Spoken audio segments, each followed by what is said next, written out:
Now that you are able, using a Quota backup, to take regular backups, it's useful to know about the quota management that the Quota backup offers. Quota management applies to the profile and only to the backups taken with that profile, not to all backups. Select the profile that you wish to use and click on Configuration. Here you can see a reminder of which profile it is that you are using.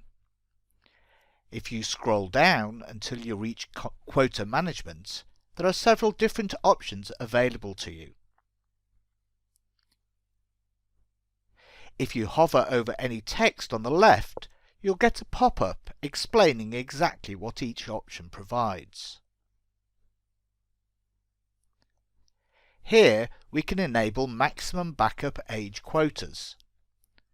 If I select this, I can now define how many backups to keep on a daily basis. Here I am saying I want to keep all backups taken within the last 31 days. But don't delete the backup taken on the 20th day. Once a backup file is removed by the Quota Management, the record that a backup took place will still exist. This field here sets the maximum number of obsolete records to keep.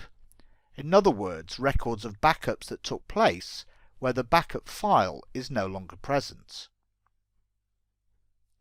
An alternative to setting up by the backup age is to set up based on physical size. If you enable the size quota, you can then set the quota in megabytes of the amount of disk space you want to use for your backups. For example, if I choose 256, that will mean that once I reach 256 megabytes of backup files, the older ones will be removed to provide space for the newer ones. This is useful if you have limited disk space.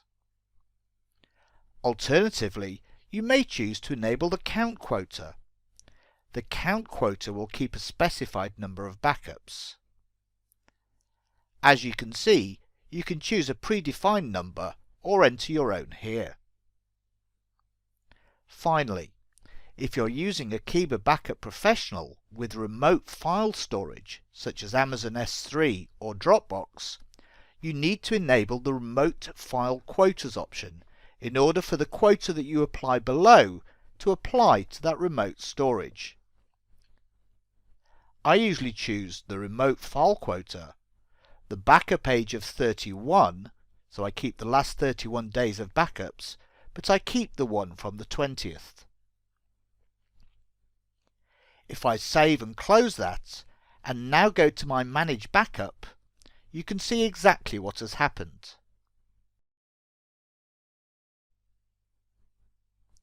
Here we can see that an automated backup has taken place. The file has been stored remotely. It is taking place on a daily basis. As we scroll back, we can see that there is a backup kept for every day until we reach the 21st, which is 31 days ago. This backup has been removed. The next backup on the 20th has been kept because I told it to keep all the backups that are taken on the 20th of the month. Moving down, we can see that all the rest have been removed until we reach the 20th of the previous month, and that one has been kept. So with this configuration, I will end up with one backup per month plus the last 31 days of backups.